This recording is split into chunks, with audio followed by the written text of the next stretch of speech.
Je vais commencer, donc on va passer 5 minutes ensemble et échanger autour d'un thème assez large qui est de transformer le système d'information pour en finir avec les organisations en silos. Et donc je suis Christophe Guiroton, directeur client PME d'une entreprise qui s'appelle Isatech.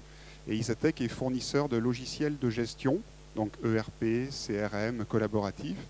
Et donc ces solutions, on a été amené à changer, de par les années et avec l'arrivée du cloud, de changer aussi notre approche pour répondre à une fonctionnalité plutôt en silo il y a quelques années, et aujourd'hui de moins en moins en silo. Donc c'est ce que je vais vous exprimer par un cas concret qu'on va venir parcourir très rapidement.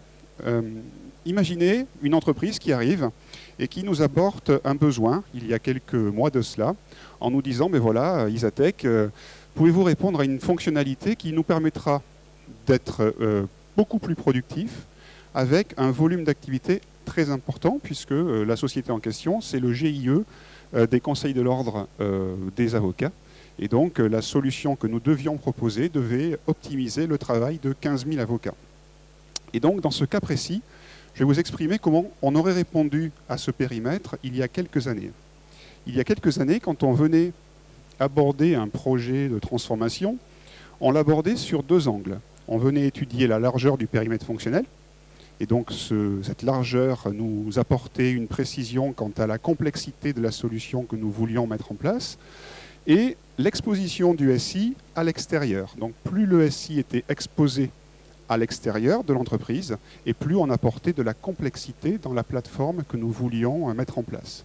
Et donc, cette matrice qu'on utilisait plus ou moins radicalement et à chaque fois qu'on avait à étudier un périmètre, venait nous apporter une grille de lecture sur la complexité process et la complexité d'exposition. Donc, quelques exemples de réponses qu'on apportait aux clients en fonction de cette double complexité. On venait, si le process était multi-global, intégré, mais complètement interne, on positionnait un ERP, et à contrario, si le système était complètement exposé à l'extérieur, les logiques de DI, de site marchand, de portail.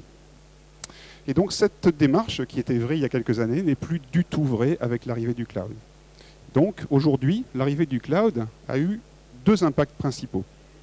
Le premier impact, c'est que globalement, toutes les fonctionnalités qui étaient avant silotées et réparties et qui avaient le pendant dans les organisations de vos entreprises avec des responsables ERP, des responsables CRM, est en train de se mixer totalement. Et donc, on va avoir la possibilité, nous, en tant qu'offreurs, de répondre à une même problématique en mixant des fonctions ERP, des fonctions CRM, en cliquant très simplement sur des sites internet pour pouvoir activer tantôt une fonctionnalité portail, tantôt une fonctionnalité ERP. Et donc ça, c'est tout à fait nouveau dans la démarche d'un fournisseur. Le deuxième impact, c'est que systématiquement, nos clients nous demandent de l'ouverture. Systématiquement, on doit ouvrir le SI à l'extérieur, ouvrir le SI à vos clients, vos fournisseurs, vos partenaires. Et ça, dans tous les cahiers des charges, on a à répondre à cette ouverture. Et le cloud, aujourd'hui, nous permet de répondre systématiquement à ces fonctions. Donc pour conclure le pitch elevator, je vous apporterai 3 conseils qui sont des conseils de fournisseurs, mais globalement, vous, DSI, vous, chef de projet, vous, manager, quand vous arrivez avec un cahier des charges informatique, le conseil premier, la règle numéro 1, c'est ne présagez jamais de la solution qui pourrait répondre à votre besoin. Ne titrez pas votre cahier des charges « Recherche d'un ERP pour Tartampion », on va dire, ou « Changement de CRM pour ma société ».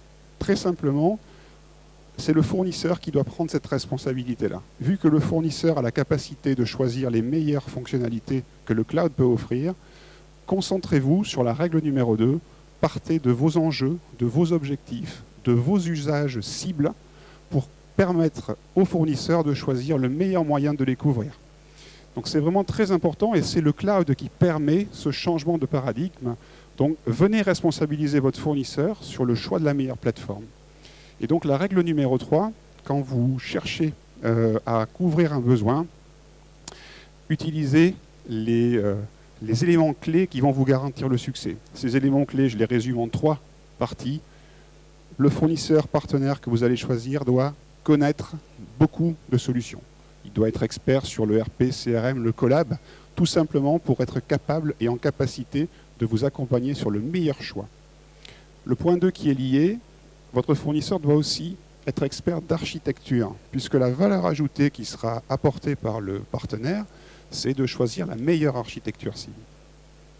Et pour finir, quand on vient mettre en place des fonctionnalités très variées, il est très important de pouvoir apporter et une fonction conseil en amont du projet, pour bien choisir l'architecture, et une fonction d'accompagnement en change durant tout le projet.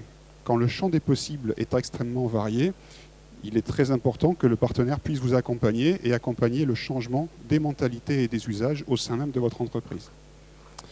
Et donc je finis par le fameux teasing. Le fameux teasing de la société avec 15 000 avocats. Très simplement, on va sur notre stand vous préciser ce qu'on a réussi à mettre en place pour ce contexte, mais je vais vous donner quand même quelques éléments clés. L'architecture cible, vous l'avez vu, est très variée et elle implique une exposition très forte et des fonctionnalités très variées. Et on a pu répondre à cette problématique avec différentes solutions qui vont de l'ERP Microsoft au CRM Microsoft, à la plateforme de gestion documentaire, mais aussi à des notions de sécurisation de data, puisque globalement, quand on va exposer une data, quand on va exposer le système, il faut pouvoir sécuriser les accès à ce même système. Et donc, toute la stratégie d'accompagnement va venir aussi sur la partie technologique de sécurisation de data. Merci à tous, à bientôt.